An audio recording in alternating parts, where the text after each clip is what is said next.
proving once again that the Republican Party is certainly not the party of tolerance. NFL players and even some of the people who came and sang national anthem at these recent games where players either locked arms or kneeled or stayed in the locker rooms, they're all receiving death threats from conservatives across the country. Now, here's the thing about all of these protests that Republicans still don't seem to be able to grasp. This isn't about disrespecting the flag. This is about police brutality and the murder of black citizens in the United States at the hands of police officers, people who may or may not have committed crimes. There's certainly evidence that some of these people definitely did not. Majority of them unarmed, not fleeing in many cases. They were just killed. Why? Because they were black. That is the point of these protests, and that is what they are drawing attention to.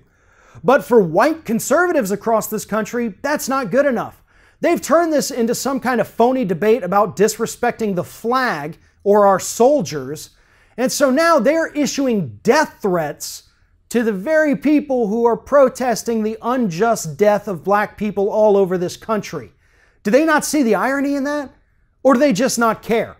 Or, more likely, they just want to see more dead black people in the United States, because that is what this is about. They're not wanting these people dead. They're not calling for their murder because they're protesting.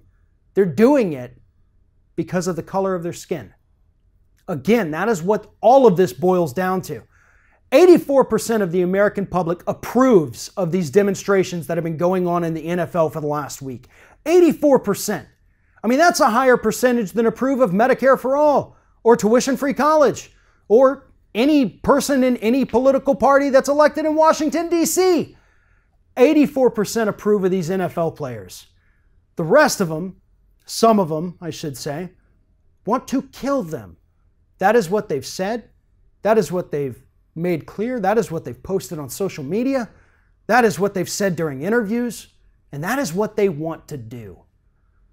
We have to do better as a country at this point. This is a massively important issue that these NFL players and these anthem singers are trying to raise awareness for.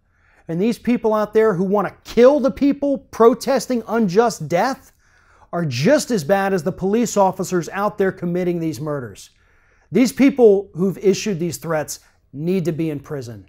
They need to be under psychological surveillance for the rest of their lives, because something is mentally wrong with you if your response to a protesting American exercising their free speech rights is to call for them to be killed.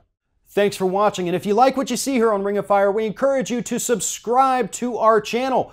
You can see the little subscribe button down there, but if you're watching it on another device where you can't see it, go to youtube.com/TheRingOfFire. Hit subscribe, be notified every time we get a new video.